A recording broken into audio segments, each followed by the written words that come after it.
ప్రజల చేత ప్రజల కోసం ఎన్నుకొనబడేదే ప్రభుత్వం. ప్రభుత్వం ఉండవలసింది ప్రజల కోసం, ప్రభుత్వం పనిచేయవలసింది కూడా ప్రజల కోసం. ప్రభుత్వ ఆదాయం అంటే ఏమిటి? ప్రజల వద్ద నుండి వివిధ పన్నుల రూపంలో వసూలు చేసిన మొత్తమే ప్రభుత్వానికి ఆదాయం. ఆ ఆదాయాన్ని ప్రజల సంక్షేమం కోసం ఖర్చు పెట్టడమే ప్రభుత్వ ధ్యేయం మరియు లక్ష్యం. ప్రభుత్వ ఆదాయం ఏ రూపాల్లో వస్తుందో, అది ఎంతవరకు ప్రజలకు చేరుతుందో అనే విషయాలను తెలుసుకోవటానికి మీరు టీ తాగేంత సమయం కేటాయిస్తే చాలు. అగ్గిపెట్టె ధర 50 పైసలు.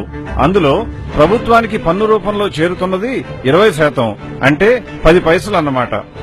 టూత్ పేస్ట్ ధర 35 రూపాయలు. అందులో ప్రభుత్వానికి పన్ను రూపంలో చెందుతున్నది దాదాపుగా 20%, అంటే 7 రూపాయలతో సమానం. అందరం వాడే సబ్బు విషయానికి వచ్చినట్లయితే దీని ధర 10 రూపాయలు. ఇందులో పన్ను శాతం 20%గా ఉంటుంది, అంటే 2 రూపాయలు ప్రభుత్వానికి పన్ను రూపంలో చేరుతుందన్నమాట. వంట నూనె విషయానికి వచ్చినట్లయితే లీటరు ధర 60 రూపాయలుగా ఉంది. అందులో పన్ను రూపంలో ప్రభుత్వానికి చేరుతున్నది 20%, అనగా దాదాపు 12 రూపాయలు. ఆదివారం ఆహ్లాదంగా గడపటానికి బయటకు వెళ్తే మీ మీద విధించేటువంటి వినోద పన్ను దాదాపుగా 70%, అంటే 100 రూపాయలు సినిమా టికెట్కు ఖర్చు చేసినట్లయితే అందులో దాదాపుగా 70 రూపాయలు ప్రభుత్వానికి పన్ను రూపంలో చేరుతుంది. మనం ఉదయం నిద్రలేచిన దగ్గర నుండి రాత్రి నిద్రపోయే వరకు వాడే ప్రతి వస్తువుపై పన్ను, చేసే ప్రతి పనిపై పన్ను, చివరకు మీరు వాడే సహజ వనరులపై కూడా పన్ను విధిస్తూ ఉంటుంది ప్రభుత్వం. ఇన్ని రూపాల్లో ప్రభుత్వం వసూలు చేస్తున్నటువంటి పన్నుల మొత్తం సంవత్సరానికి దాదాపుగా 50 లక్షల కోట్ల రూపాయలు. ఈ మొత్తం ప్రజలకే చెందినటువంటి ప్రజాధనం. సరైన ప్రజాస్వామ్యంలో ఈ మొత్తాన్ని ప్రజలపైన, ప్రజల కొరకు ప్రభుత్వం ఖర్చు చేయవలసి ఉంటుంది.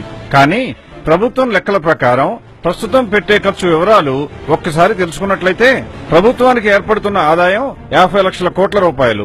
అందులో ప్రభుత్వం ఆస్తుల ఏర్పాటు లేదా వనరుల ఏర్పాటుకై ఖర్చు చేస్తున్న మొత్తం 43,60,000 కోట్ల రూపాయలు.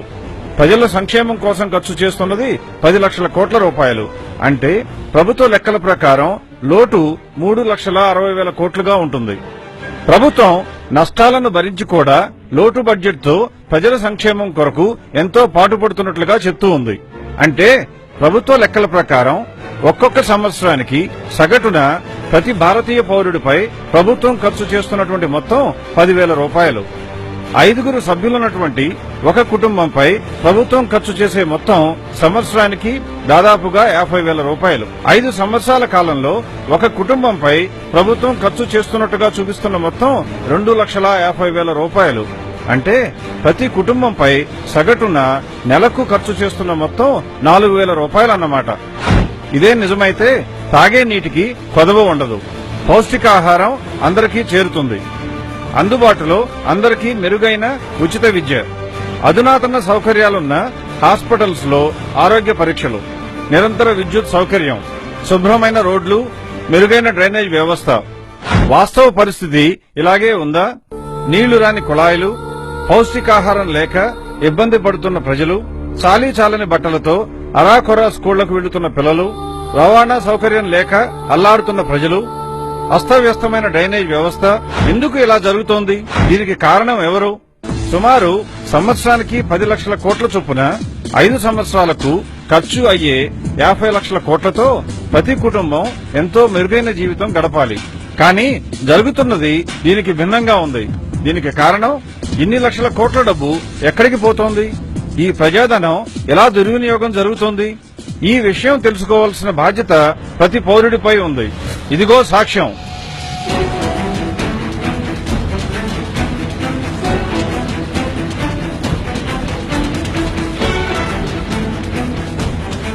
స్విస్ బ్యాంక్ లో భారతీయ నాయకులు, వాళ్ల అనుచరులు దోచుకుని దాచిన సొమ్ము సుమారు 75 లక్షల కోట్ల రూపాయలు. ఒక్క స్విస్ బ్యాంకులోనే ఇంత సొమ్ము ఉంటే మిగతా 20 పైచిలుకు దేశాల్లో దాచిన సొమ్ము ఎంత ఉంటుందో ఎవరైనా ఊహించవచ్చు. పాలించేవారు మారుతున్నా ఈ ప్రజల సొమ్ము ప్రజలకు అందుబాటులోకి రాకపోవటానికి కారణం ఎవరు? పాలకులు, వాళ్ల అనుచరులు అని ప్రత్యేకంగా చెప్పవలసిన అవసరం లేదు. మన ప్రస్తుత నాయకత్వం దోచుకుని విదేశాలలో దాచిన నల్లధనంపై సంవత్సరానికి సంపాదిస్తున్న వడ్డీ భారతీయులందరిపై ప్రభుత్వం ఖర్చుగా చూపిస్తున్న మొత్తం కన్నా ఎంతో ఎక్కువ. భారతదేశం బేదదేశం కావటానికి కారణం ఈ నాయకత్వం. ఇకనైనా మేల్కొనండి. ఒక్క నోటు కోసం ఆశపడి మీకు చెందవలసిన 2,50,000 రూపాయల సంక్షేమ నిధిని అవినీతి పరులకు ధారాదత్తం చేయటం ఎంతవరకు సమంజసం?